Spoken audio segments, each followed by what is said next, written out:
South Africa's political and policing landscape has been shaken to its core by sensational allegations that have ignited one of the most explosive leadership crises in years. Reports have emerged that Lieutenant General Nhlanhla Mkhwanazi, the KwaZulu-Natal Provincial Police Commissioner, has ordered the arrest of key members of the African National Congress. If these claims are proven true, it would represent an unprecedented escalation in the country's long-running struggle over corruption, political interference, and accountability within the ruling party and the law enforcement establishment. The development has sent shockwaves through the corridors of power, exposing a deep institutional divide that appears to have been quietly growing within South Africa's political system for some time. Mkhwanazi's alleged actions have been described as a direct challenge to entrenched political interests that have historically shielded the powerful.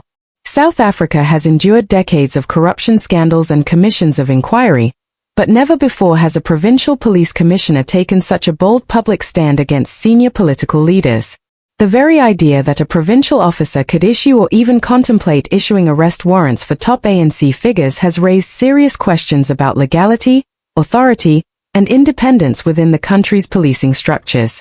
The line between legitimate police autonomy and political control has never looked more blurred, and the repercussions of this crisis are now reverberating across the nation.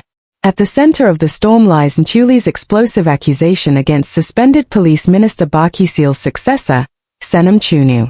According to Mkhwanazi, Mchunu not only dissolved the specialized task force that was investigating political assassinations in KwaZulu-Natal, but also shielded certain officials believed to have links with organized crime networks. That elite unit had long been seen by opposition parties and anti-corruption groups as a vital tool for justice, and its dismantling drew immediate outrage. Mkhwanazi's allegations have reignited those concerns, placing the entire police hierarchy under renewed public scrutiny. The commissioner's claims go well beyond internal disputes. He has asserted that corruption and collusion run deep through multiple layers of government, implicating high-ranking police officials, prosecutors, judges, and business magnates. Leaked reports suggest Mkhwanazi has submitted extensive digital evidence, WhatsApp messages, internal memos, and financial records, purportedly showing coordinated interference in investigations targeting politically connected suspects. If these materials are authenticated, they could shatter public confidence in South Africa's institutions and expose systemic rot within its governance structures. Yet despite the dramatic claims, there has been no independent verification that any arrests have actually taken place.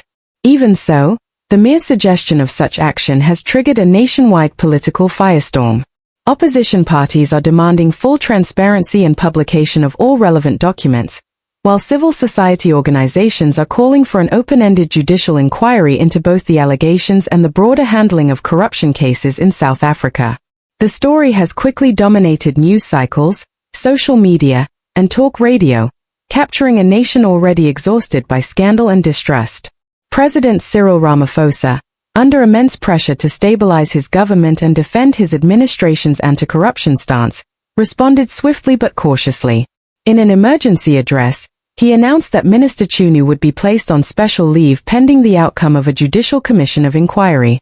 Ramaphosa emphasized that the allegations were serious and that no one, regardless of political rank or party affiliation, was above the law. He reaffirmed his government's commitment to judicial independence, warning that any political interference in criminal investigations would erode the foundations of democracy. His message was steady yet grave, acknowledging the potential fallout should the inquiry uncover wrongdoing at the top levels of power. Still, uncertainty continues to swirl. Rumors of secret arrests remain unconfirmed, yet speculation spreads rapidly online and through local communities. Many South Africans believe Mkhwanazi possesses either the authority or the courage to charge high-ranking politicians, and that perception alone has already dealt a heavy blow to the ANC's image. Once celebrated as the liberation movement that brought democracy to South Africa, the ANC is increasingly viewed as a party consumed by corruption, factionalism, and moral decay. For ordinary citizens who face daily hardship, the scandal is more than political theater. It is a reminder of how far the ruling class has drifted from its founding ideals. The upcoming Judicial Inquiry Commission now carries enormous weight. Its transparency and independence will determine whether the public views this investigation as credible or yet another politically manipulated process. South Africans have grown weary of commissions that drag on for years and end without real accountability. This time, however, the combination of digital evidence, high-level exposure, and widespread public anger means inaction is no longer an option. Many see this as a defining moment, a chance to rebuild trust or to confirm that the system is beyond repair. If it is ultimately proven that Nhlanhla did authorize or execute arrests of senior ANC figures, it would mark a watershed in South African history, a stunning act of institutional independence that could fundamentally rebalance power between law enforcement and political elites.